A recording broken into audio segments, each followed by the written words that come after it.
우리가 함께 오늘 나눌 사무엘하 4장 1절에서부터의 말씀은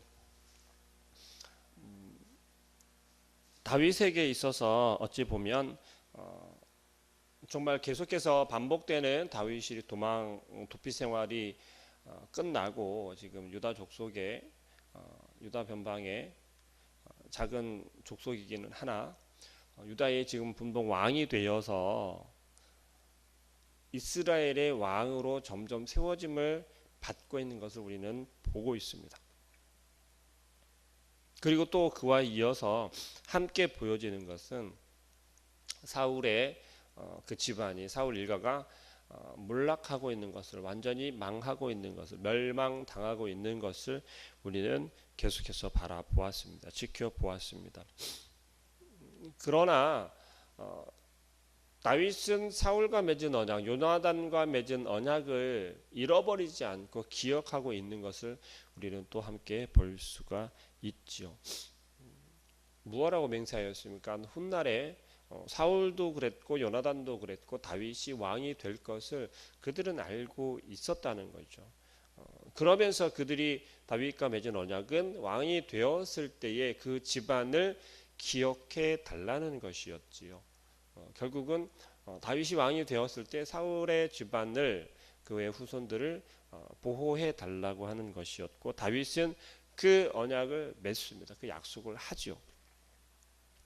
그런데 우리가 함께 사무엘하서에 들어와서 함께 묵상하며 바라본 것은 다윗이 보호할 새도 없이 사울의 부하들이, 사울을 따랐던 자들에 의해서 사울의 일가가 몰락되는 것을 우리는 계속해서 보고 있습니다.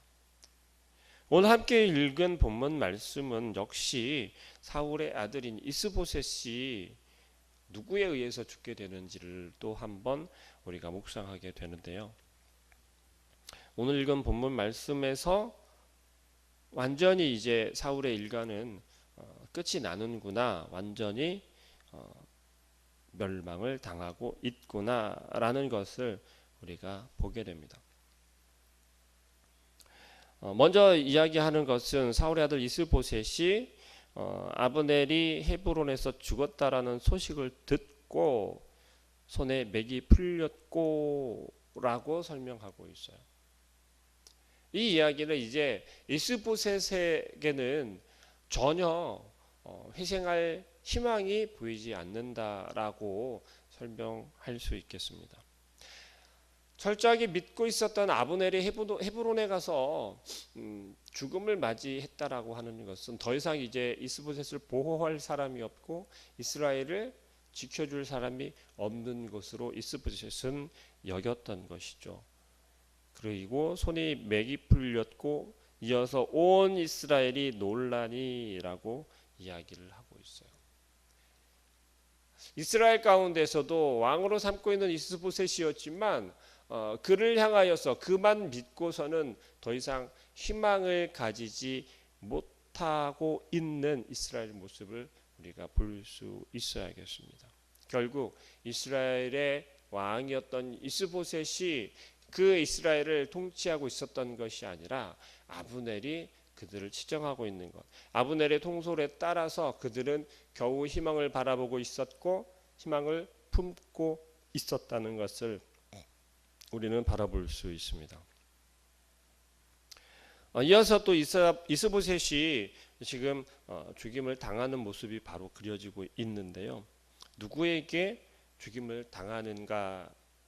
그것을 우리가 바라보니 역시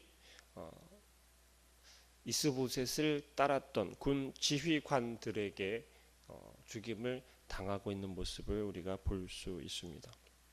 좀 끔찍한 이야기 아닙니까? 내가 믿고 있는, 나의 명령을 따르던 그 부하들에 의해서 죽임을 당한다라고 하는 것은 정말 죽음은 슬픈 일이지만 더 슬픈 일이 아닐 수 없습니다. 그리고 그들이 어떤 사람들인지는 굳이 사무엘서 기자는 설명을 하고 있지요. 사울의 아들 이스보셋의 군 지휘관 두 사람이 있으니 한 사람의 이름은 바나요, 한 사람의 이름은 레갑이라. 베냐민 족속 부에롯 사람 림몬의 아들들이더라. 부에롯도 베냐민 지파에 속하였으니라고 설명하고 있지요.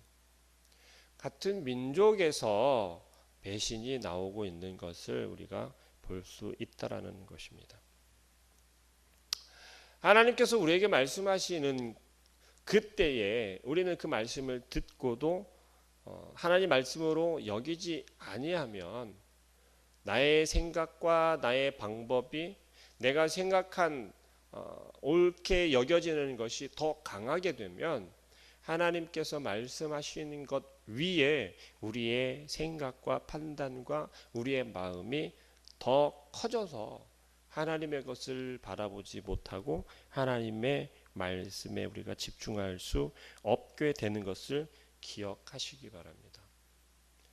이들은 무엇을 따라야 했던 사람들이었습니까? 율법을 따르는 사람들이었고 또 군 지휘관으로서 왕의 명령에 따르는 자들이었어야 한다는 것이죠.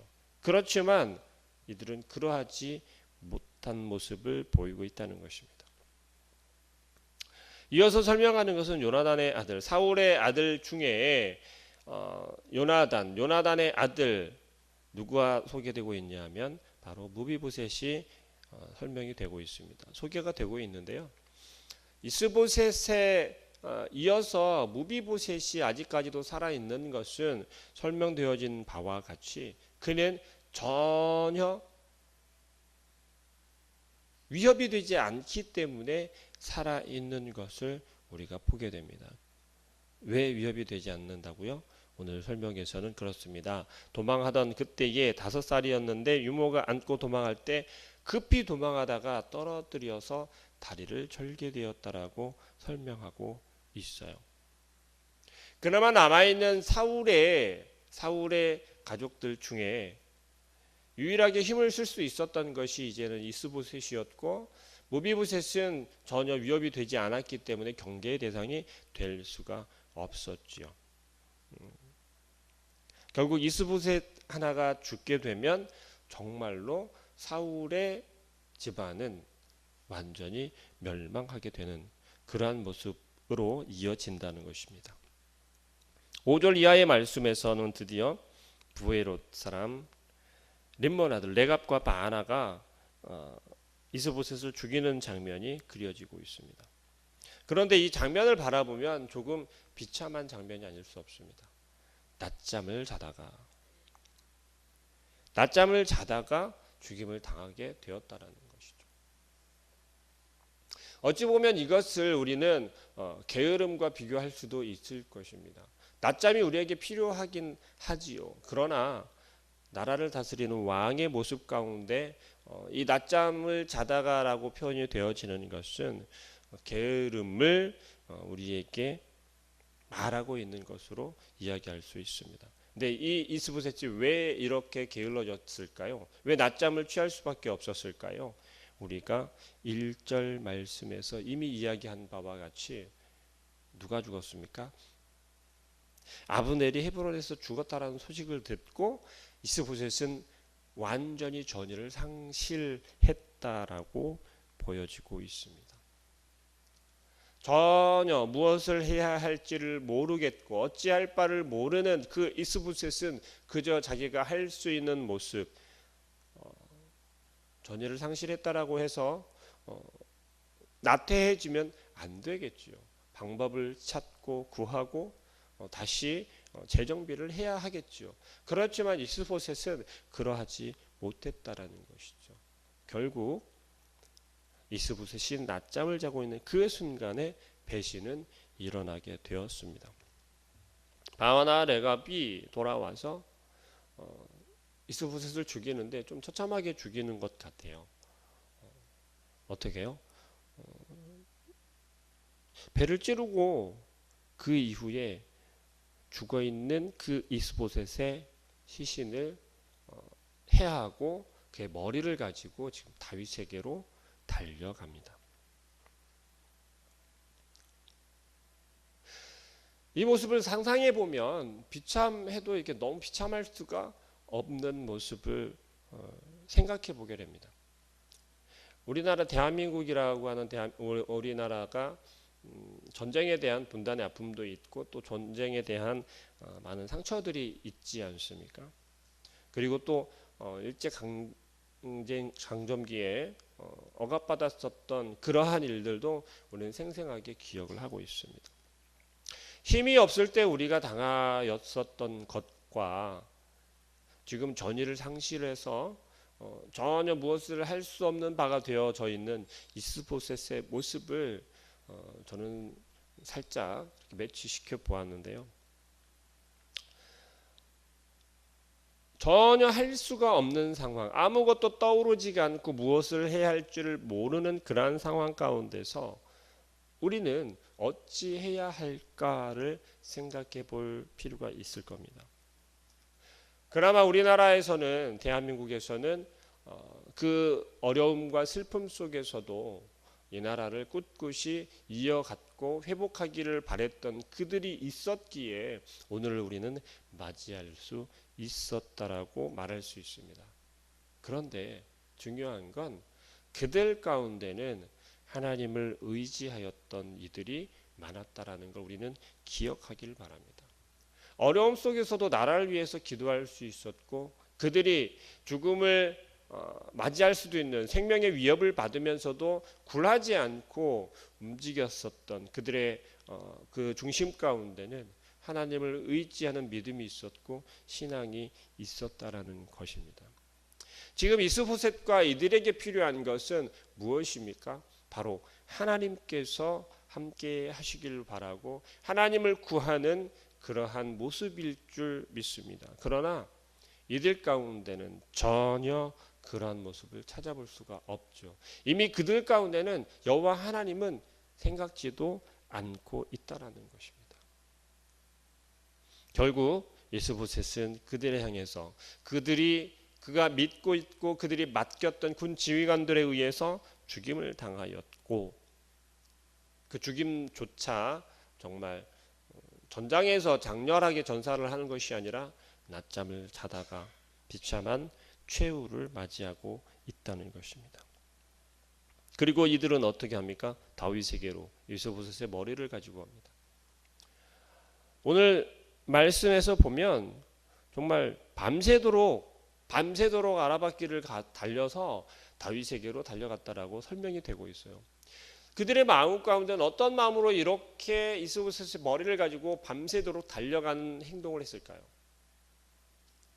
어떤 마음으로 이들은 다윗에게 이 이스보셋의 머리를 가져가는 것일까요? 다른 생각은 아마 없었을 것이에요. 오직 단 하나, 이 머리를 가지고 가면 다윗에게 칭찬을 받을 거야. 다윗이 우리를 호의를 베풀어 줄 거야. 우리가 그들 밑에서, 다윗의 밑에서 다시 생명을 부지할 수 있을 거라는 희망을 가지고 아마 달려가고 있을 거라는 겁니다. 왜요? 적장이잖아요. 적군의 왕이잖아요. 그에게 이스보셋의 머리를 가지고 지금 달려갔습니다. 이 달려간 거리가요 거의 한 100km에 가까워요. 밤새 달려갔다라고 설명이 되어지고 있는데요. 여기에서 거의 한 대전을 그냥 막 밤새 달려가는 것과 마찬가지라는 겁니다.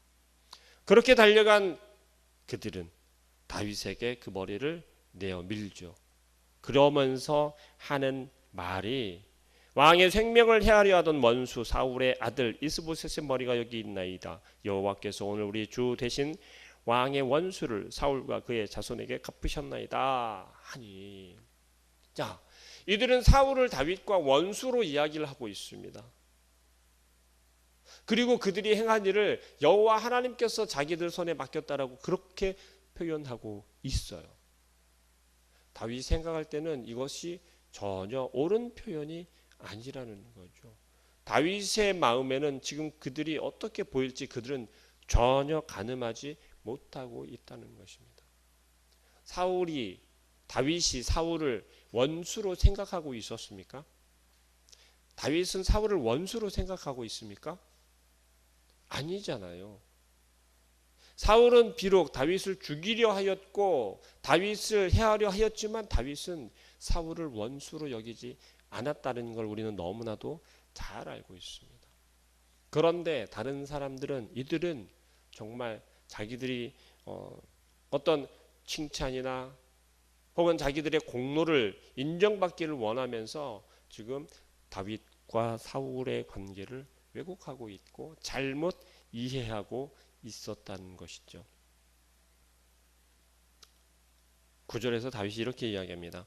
다윗이 부에롯 사람 림몬의 아들 레갑과 그의 형제 바나에게 대답하여 그들에게 이르되 내 생명을 여러 환난 가운데서 건지신 여호와께서 살아계심을 두고 맹세하노니 전에 사람이 내게 알리기를 보라 사울이 죽었다며 그가 좋은 소식을 전하는 줄로 생각하였어도 내가 그를 잡아 시글락에서 죽여서 그것을 그 소식을 전한 가품으로 삼았거든.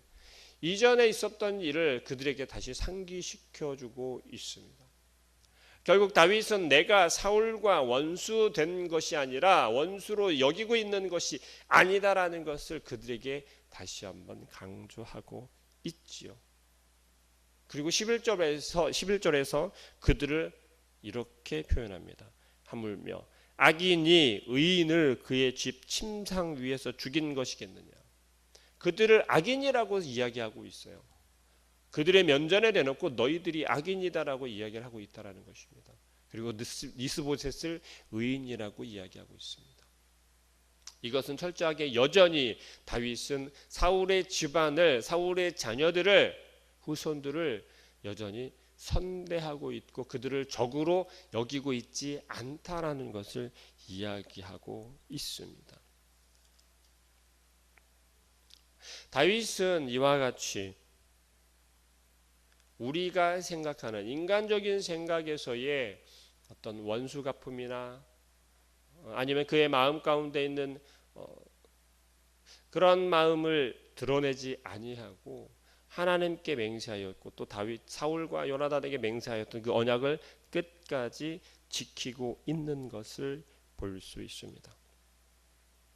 세상에서 옳은 방법이라 여겨지고 세상에서 이렇게 하면 된다라고 하는 것을 우리는 우리의 신앙생활과 하나님 앞에서도 동일하게 여기는 모습을 간혹 보게 됩니다. 세상의 방법이 하나님 안에서도 동일하게 통한다라고 우리는 생각하기 때문에 그렇습니다. 그러나 하나님의 일에는 하나님의 방법으로만 가능하다라는 것을 우리는 기억하시길 바랍니다. 다윗은 지금 자기 자신이 전쟁을 치르거나 이스라엘과의 전쟁이 있기는 하였지만 직접 나아가서 이스라엘 멸망시키고 이스라엘의 왕을 죽이면서 나아가는 것이 아니라 지금 모습은 다윗은 그저 가만히 있음에도 불구하고 이스라엘이 점점 다윗에게 넘겨져 오고 있음을 우리는 바라보게 됩니다.